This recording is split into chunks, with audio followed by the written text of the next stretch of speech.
Hej, jeg hedder Jonna Jepsen. Jeg har lige skrevet den her bog, du kan se her. Og jeg vil gerne fortælle lidt om, hvad den indeholder, så du, hvis du er forældre til et for tidligt født spædbarn, lige kan vurdere, om det er noget for dig. Og jeg vil sige her i starten bare kort, at det er en af en række bøger, jeg har skrevet. Jeg har skrevet bøger siden 1998, og det her er faktisk en fuld revidering af min første bog.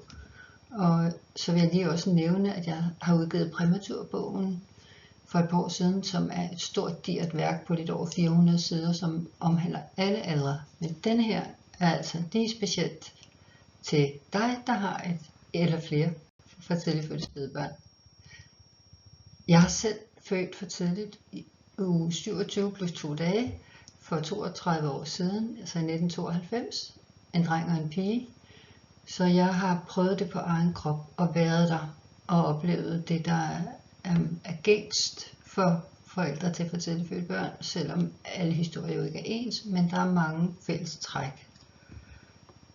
Så jeg har talt med mange præmaturforældre. Jeg har så udforsket det her område både i forhold til forskning og praksis og så videre igennem alle årene. Så jeg var meget grundigt ind i det. Og det vil du også kunne se på indholdsfortegnelsen. Her er den første halvdel af den, hvor du kan se, hvor mange emner, der egentlig er beskrevet i bogen her. De er alle sammen beskrevet sådan nogenlunde kort, altså så kort som det lader sig gøre, hvis det samtidig skal være professionelt og grundigt.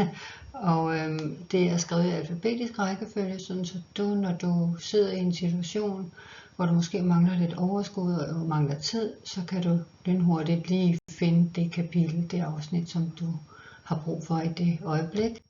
Her ser du anden del af indholdsfortegnelsen. Så ja, jeg tror, jeg har fået stort set alle temaer med, der er værd at vide noget om, og som man har brug for at vide noget om, når man er i den situation. Her er bare et eksempel på amning.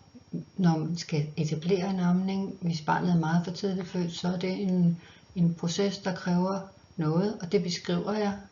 Og jeg giver også gode råd. Jeg beskriver både, hvordan ting fungerer, og sådan helt lavpraktisk i hvad kan man gøre i situationen. Og her er så et andet eksempel på et af bogens kapitler, som handler om CPAP. Hvordan fungerer CPAP, og hvordan skal barnet have det, og hvilke muligheder er der. Og her har jeg bare lige nævnt et eksempel, hvor jeg har skrevet som en underoverskrift, lav en plan. Det er også noget med, hvis man lige har malket ud, og barnet så er sulten og skal lægges til at træne amningen osv., så kan det hjælpe at lave en plan. Altså det her praktiske ting.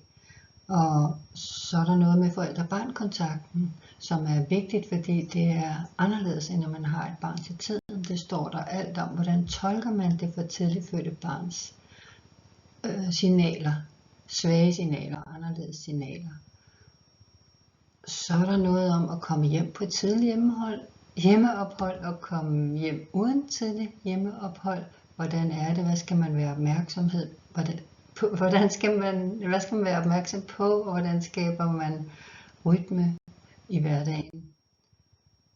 Motorik og sansestimulering er virkelig noget, der er vigtigt, som jeg har skrevet. Alt om, hvad skal man være især ops på her for at forebygge, for at sikre sig, at barnet går igennem alle de naturlige udviklingstrin, det skal for at udvikle hjerne og nervesystem optimalt.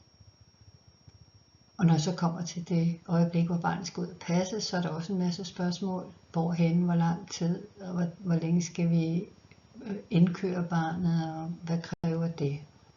Masse konkrete forslag til det. Sundhedsplejersken. Når det er hende, der er fagperson, og jeg ikke længere har personale på neonatalafdelingen lige ved hånden, så er det godt at vide fra starten, hvordan kan vi bruge sundhedsplejersken? Hvad kan vi spørge hende om, og hvad kan hun hjælpe os med? I den her situation, der er mange kommuner, der har en eller flere for tidligt født specialister i sundhedsplejerskestaben. Så er der et kapitel om udvikling.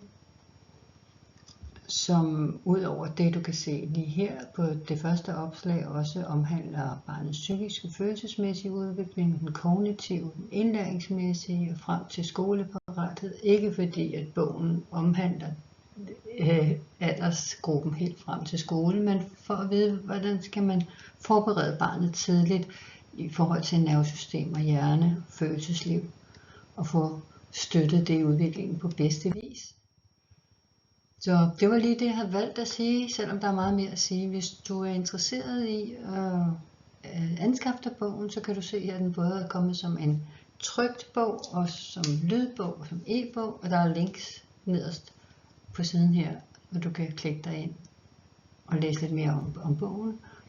Og hvis du og din familie på et tidspunkt skulle få brug for individuel sparring og vejledning, så er jeg til at få fat i via det link, der er allernederst på siden her. Jeg vil slutte med at sige tillykke med dit barn eller børn, hvis du har fået flere, og held og lykke med det hele. Hej hej.